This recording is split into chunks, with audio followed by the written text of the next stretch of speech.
One of the greatest jazz guitar players of all time, Pat Martino, changed jazz guitar and personally made me not throw my guitar out of the window. In today's video, I'm going to teach you his simplified improvisation concept, and that concept can be used to create lines like this.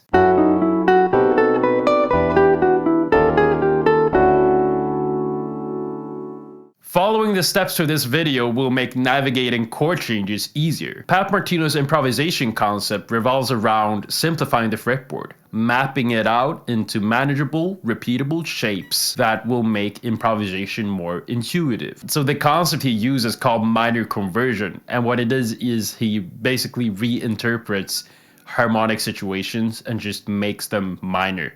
So he basically think minor over every harmonic situation. The act of that will make you think less. And if you think less, you will be able to express yourself much more intuitively.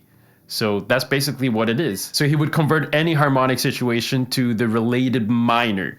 What happens then is you can just move the minor shape, the improvisation shape, and you can just apply it to anything, basically. So this made my life so much easier because I could just learn a few shapes and then I could move them around. So I was always familiar with the stuff that I was playing up and down. So how do we copy his method and make it our own? Well, let's go to the whiteboard. Let me show you some stuff.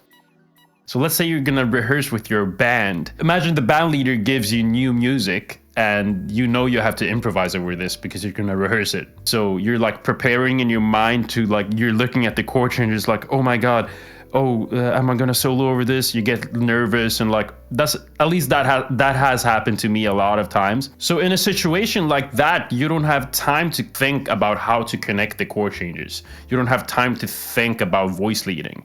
It just has to happen. So in order to reach that level, we gotta learn how chords are connected.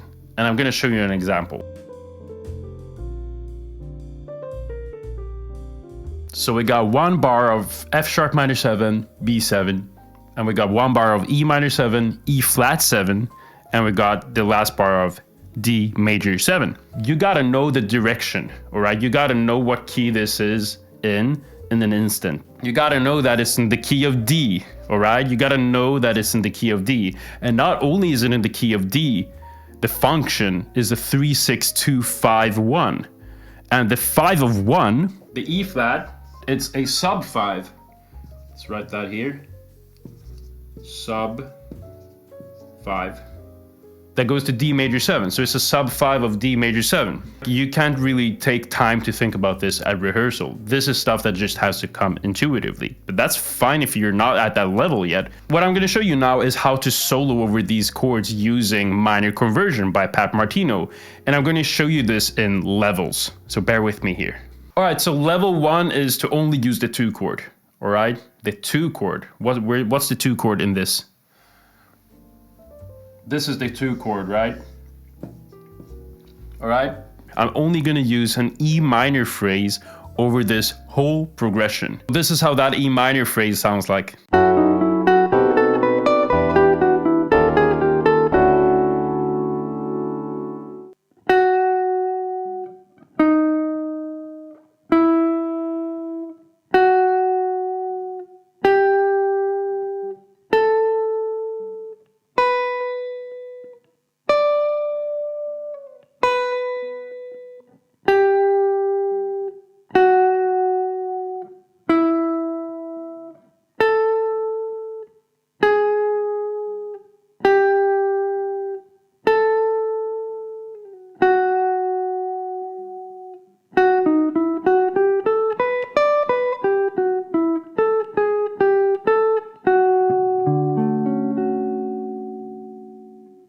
By the way, if you want to make improvisation easier and you want an extreme detailed guide on how to do it, you can get Improvisation Made Simple in the description below. Let's go to level 2. Level 2. Okay, level 2 is only playing the sub 5. How cool isn't that? Where's the sub 5 in this? Well, we talked about it earlier. It's the E flat 7, right? So So what's going to happen is I'm going to show you a phrase that only plays the sub 5. So what I'm going to do is I'm going to convert the E flat 7 to a B flat minor. I'm going to play a B flat minor phrase, and then I'm just going to land on a chord tone in D. So this is how the phrase sounds like.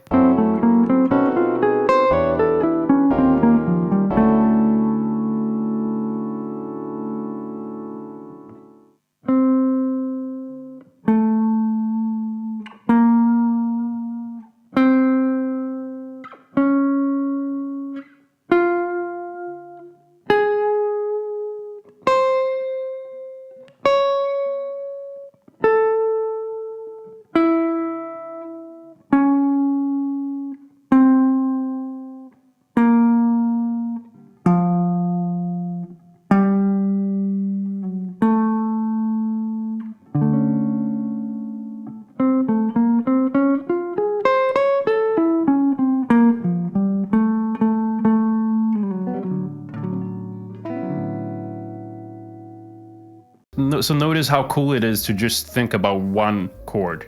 It's like all these chords don't mean anything. We just think about the one chord, and usually the chords we think about are right before the one, right? So that's just something to think about.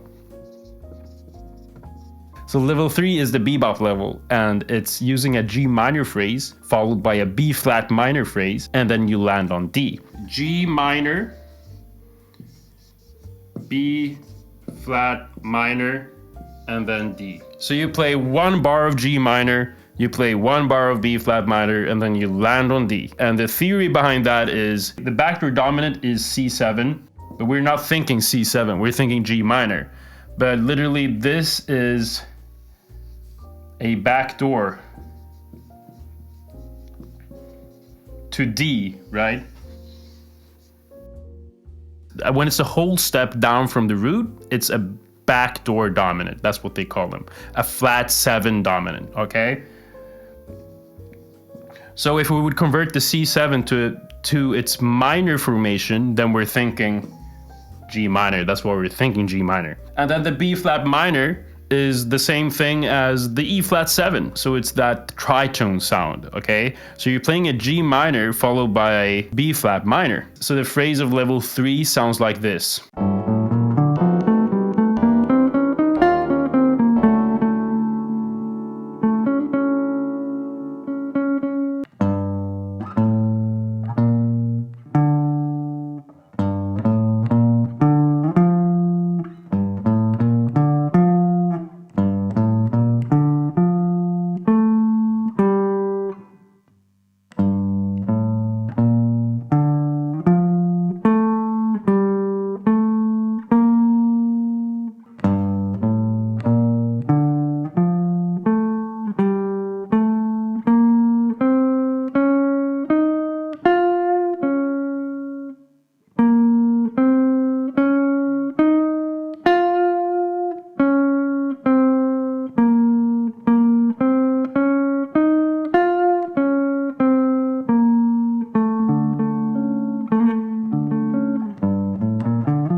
So with this way of thinking, not only are you playing a concept that is proven to work, you're actually sounding really good too. Like you're playing phrases that sound good. The more you practice minor conversion, the more you realize that it's the best thing ever. It's important to know the theory that is essential. And what I mean with that is to being able to see how stuff is connected. You kind of have to know how stuff works, like functions, before you convert to minor. I mean, not before necessarily, but you gotta add that into the things you're learning. So thanks a lot for watching this video.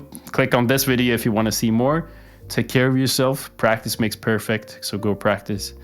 And my name is GuitArmin. Thank you a lot. Bye bye.